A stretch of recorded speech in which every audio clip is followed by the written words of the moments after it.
మినప సున్నుండలు తయారు చేయడానికి పెద్ద గ్లాస్ పప్పు, చిన్న గ్లాసు బియ్యం.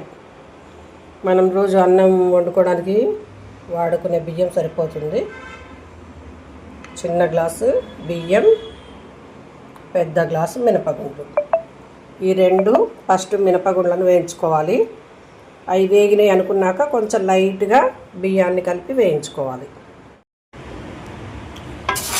చక్కగా వేయించుకోవాలి. చూడండి, గలగల సౌండ్. 4 గింజలు నోట్లో వేసుకొని చూడండి. నాము పోయి మంచిగా కరకరలాడుతూ ఉండాలి.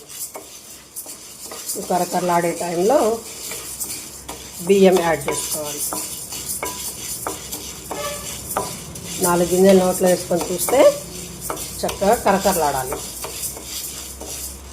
కరకరలాడే టైంలో బియ్యం యాడ్ చేసుకోవాలి.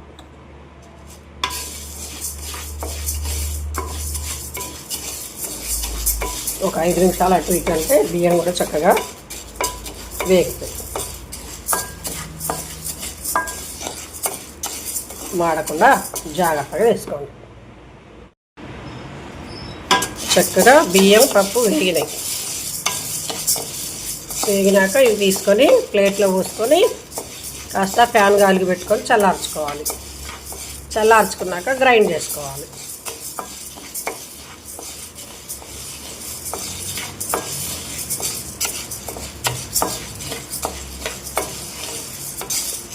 మంచి గలగల అంటున్నాయి చూడండి. మాడకుండా జాగ్రత్త పడాలి. కొంచెం బరకగా, మరి మెత్తగా కాకుండా బరకగా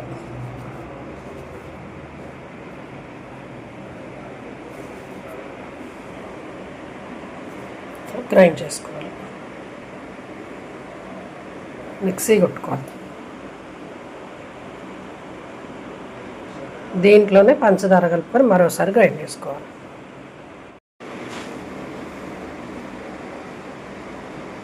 తలగొట్టి glass sugar, తలగొట్టి glass sugar,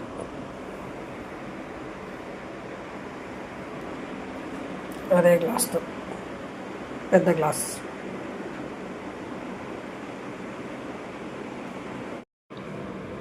sugar కూడా ఒకసారి మిక్సీలో వేసి ఒక్క రౌండ్ గ్రైండ్ చేయాలి.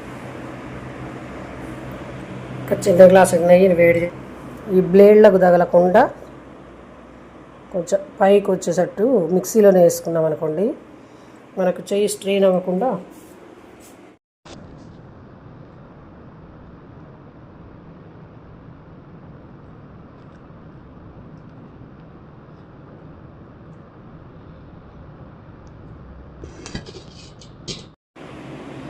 ఇలా ఒక 2 సార్లు గ్రైండ్ చేసుకున్నాక మనం ముద్దలు చేసుకోవటం ఈజీగా ఉంటుంది. ఒక్కసారి నెయ్యి వేసినాక మిక్సీ కొట్టుకోండి.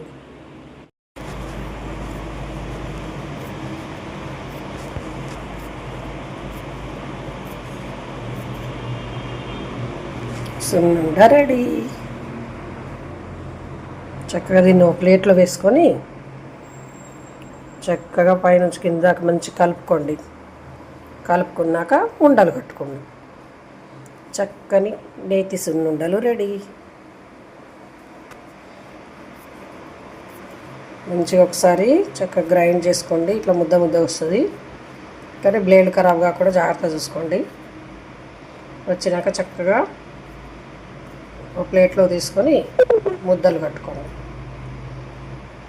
ఓకేనా ఫ్రెండ్స్? నచ్చిందా?